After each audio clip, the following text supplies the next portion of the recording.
নমস্কার বন্ধুরা, কিচেন ক্রাভিংসের তরফ থেকে আমার সকল বন্ধুদের জানাই শুভ নববর্ষের প্রীতি ও শুভেচ্ছা। আশা করছি সকল বন্ধুরা সুস্থ এবং ভালো আছো আর সকলের সুস্থতা কামনা করেই শুরু করছি আজকের রেসিপি।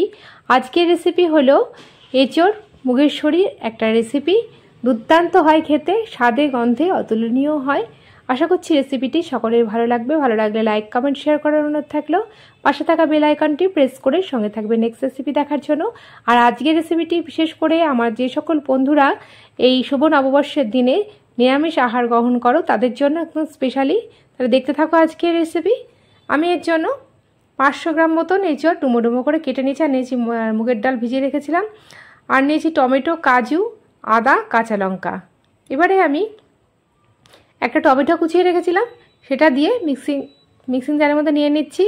আর দিয়ে দিচ্ছি 2 কাঁচা লঙ্কা আর 1.5 ইঞ্চি মতন আদা আমি টুকরো টুকরো করে কেটে রেখেছিলাম, সেটাকে দিয়ে আর কিছু কাজু দিয়ে আমি একটু জল দিয়ে এবার এটাকে ব্লেন্ড করে নেব। দেখো মশলাটা ব্লেন্ড করা হয়ে গেছে। এবারে আর একটা মশলা আমি রেডি করে নিচ্ছি গ্রেভির জন্য। সেটা হলো 1 চা চামচ জিরের গুঁড়ো, আর নিয়ে নিচ্ছি 1 চা চামচ ধনের গুঁড়ো, আর নিয়ে নিচ্ছি 1/2 চামচ মতন কাশ্মীরি লঙ্কার গুঁড়ো, আর ঝালের জন্য নিয়ে নিচ্ছি সাধারণ লঙ্কার গুঁড়ো। আর একটু জল দিয়ে আমি এটাকে গ্রেভির জন্য রেডি করে নিচ্ছি এই মশলাটা। দেখো সুন্দর করে একটা মশলা রেডি করে রাখলাম। ঘনত্বটা এরকম হবে, এইভাবেই একটা মশলা রেডি করে রাখলাম। এটা হয়ে গেছে। এবার চলো এঁচোড়গুলোকে আমি একটু বয়েল করে নিচ্ছি। আমি আগের থেকেই জল গরম করতে দিয়ে দিয়েছিলাম একটা ননস্টিকের কড়াইয়ের মধ্যে। জলটা গরম হলে আমি এঁচোড়টা দিয়ে দিচ্ছি, আর দিয়ে দিচ্ছি স্বাদ মতন লবণ, আর দিয়ে দিচ্ছি 1 চামচ হলুদ গুঁড়ো। তারপরে ভালো করে নেড়ে চেড়ে আমি মিনিট 10 বয়েল হতে দেবো। ফিরে আসছি 10 মিনিট পর। দেখো এটা পুরোপুরি সেদ্ধ হয়ে গেছে। এবারে আমি জল ঝরিয়ে একটা ঝাঁঝরির মধ্যে এঁচোড়গুলোকে তুলে নিচ্ছি। পুরো এঁচোড়টা জল ঝরিয়ে আমি তুলে রাখলাম। এবারে এই কড়াইয়ের মধ্যে দিয়ে দিচ্ছি সর্ষের তেল। রান্নাটা সর্ষের তেলেই করতে হবে। আর ডুমো ডুমো করে আলু কেটে রেখেছিলাম, সেটাকেও আমি ফ্রাই করে নিচ্ছি লাল লাল করে। এঁচোড়ে আলু না দিলে ভালো লাগবে না, মাখো মাখো হবে না, তার জন্য আলুটা দেওয়া। এবারে আলুটাকে ভালো করে ভেজে নিচ্ছি এপিট ওপিট করে। দেখো আলুটা ভাজা হয়ে গেছে। এবারে আমি আলুটাকে তুলে রাখবো তেল ঝরিয়ে।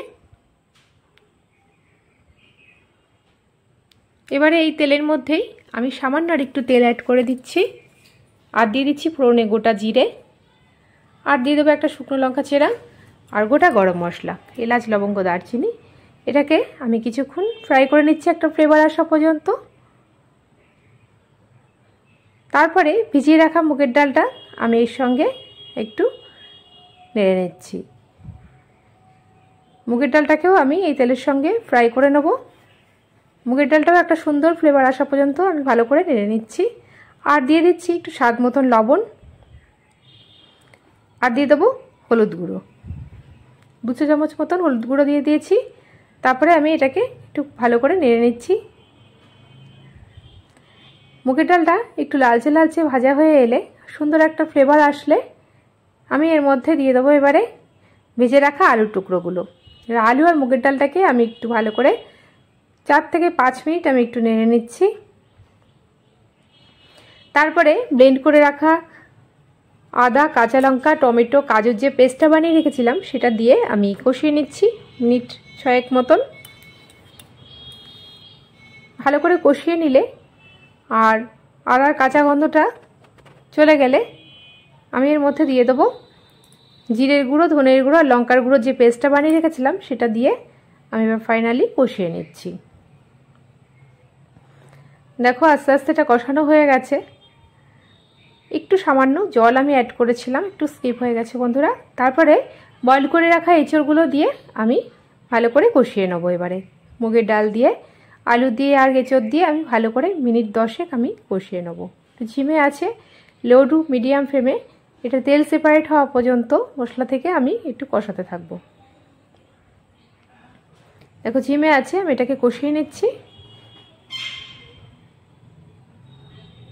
মশলার কাঁচা গন্ধ চলে গেলে তারপরে আমি একটু গরম জল অ্যাড করে দিচ্ছি এর মধ্যে। তারপরে সম্পূর্ণ নেড়ে চেড়ে আমি এটাকে ঢাকা দিয়ে দেবো মিনিট 10 থেকে 12 মিনিটের জন্য।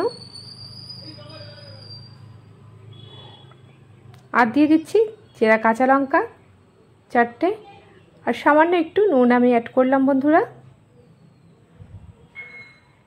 তারপরে আমি মিনিট 10 জন্য ঢেকে দিচ্ছি। ফিরে আসছি 10 মিনিট পর। দেখো রান্নাটা ফাইনালি আমার হয়ে গেছে। এঁচোড় আলু সমস্তটাই সেদ্ধ হয়ে গেছে, আর মুগের ডালের সঙ্গে গ্রেভিটাও খুব সুন্দর হয়েছে, সুন্দর একটা ফ্লেভার ছেড়েছে। আর উপর থেকে দিয়ে দিচ্ছি নুন ঝাল মিষ্টি ব্যালেন্সের জন্য একটু চিনি। দুর্দান্ত লাগে বন্ধুরা, এইভাবে তোমরা অবশ্যই বাড়িতে একবার ট্রাই করবে। তোমরা তো এঁচোড় মেটে এঁচোড় চিংড়ি খেয়েছো, কিন্তু নিরামিষের দিনে এইভাবে একবার এঁচোড় রান্না করে দেখো, দুর্দান্ত লাগে। আর শেষে দিয়ে দিচ্ছি একটু দেশি ঘি। তারপরে ভালো করে নেড়ে চেড়ে নিচ্ছি। তারপরে একটু দিয়ে দেবো শাহি গরম মশলা। তারপরে ভালো করে নেড়ে চেড়ে একটু স্ট্যান্ডিং টাইমে রেখে আমি এটাকে সার্ভ করে নেব। দুর্দান্ত হয় খেতে, তোমরা অবশ্যই একবার ট্রাই করবে এঁচোড় মুগেশ্বরী রেসিপিটা। এঁচোড় মুগেশ্বরী রেসিপিটা দুর্দান্ত লাগে, এইভাবে তোমরা অবশ্যই বাড়িতে একবার ট্রাই করবে। এটা গরম গরম ভাতের সাথে তো খুবই ভালো লাগে, তাছাড়া রুটি পরোটা পোলাওয়ের সাথেও খুব ভালো লাগবে। নিরামিষের দিনে ফ্রাইড রাইস পোলাওয়ের সাথেও তোমরা একবার অবশ্যই ট্রাই করবে। আশা করছি রেসিপিটি সকলের ভালো লাগবে। ভালো লাগলে লাইক কমেন্ট শেয়ার করার অনুরোধ থাকলেও পাশে থাকা বেল আইকনটি প্রেস করে সঙ্গে থাকবে নেক্সট রেসিপি দেখার জন্য। আজকের মতন এইটুকুনি, আবারও আসবো নতুন নতুন রেসিপি নিয়ে। নেক্সট রেসিপির আমন্ত্রণ জানিয়ে এখানেই বিদায় নিলাম।